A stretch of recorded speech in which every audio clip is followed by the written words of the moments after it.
नमस्कार बच्चों, आज की 12वीं की हिंदी कक्षा में आपका स्वागत है।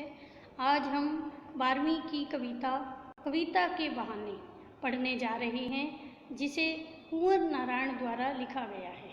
कवि ने इस कविता के माध्यम से कविता की तुलना चिड़ियों की उड़ान से, फूलों के निश्चित समय पर खिलने और मुरझाने के बारे में, और बच्चों के असीमित खेलों और बच्चों के असीमित सपनों से तुलना की है। कवि कहता है कि कविता एक उड़ान है चिड़ियों के बहाने, कविता की उड़ान चिड़िया भला क्या जाने।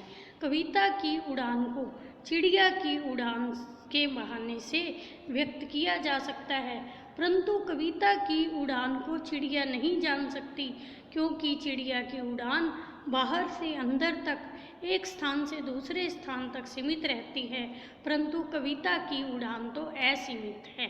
इस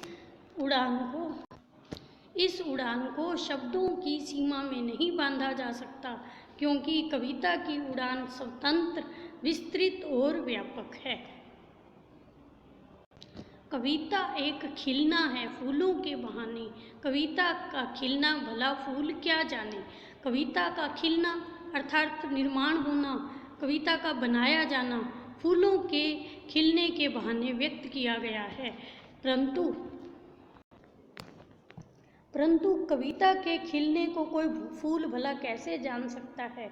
फूल तो एक निश्चित समय पर खिलते हैं और निश्चित समय पर ही मुरझा जाते हैं और एक ही स्थान पर, सीमित स्थान पर अपनी महक फैलाते हैं, परंतु कविता अपने भावों से संसार के कोने कोने को महकाती है और समय बीतने के बाद भी कविता के भाव अपनी महक बिखेरते रहते हैं।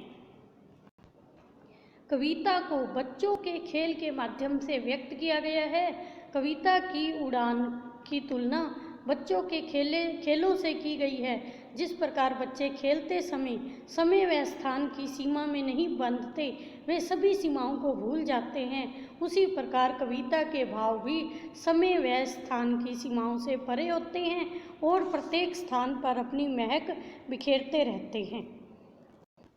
कवि ने खड़ी बोली का प्रयोग करते हुए मुक्तक छंद में अपने विचार प्रस्तुत किए हैं। कवि ने कविता में प्रश्न, अलंकार और शांत रस का प्रयोग किया है। कविता का भाव है कि कविता की उड़ान को चिड़िया नहीं समझ सकती, फूलों का खिलना नहीं जान सकता, अर्थात कवि अपनी कविता के माध्यम से चिड़िया को उड़ान को, फूलों के खिलने को व्यक्त कर सकता है, परंतु चिड़िया व फूल कवि के भावों को व्यक्त नहीं कर सकते। कविता की तुलना बच्चों के खेलों से भी की गई है, क्योंकि बच्चों के खेल और कवि के भाव समय और स्थान की सीमाओं से परे होते हैं। Thank you, have a nice day.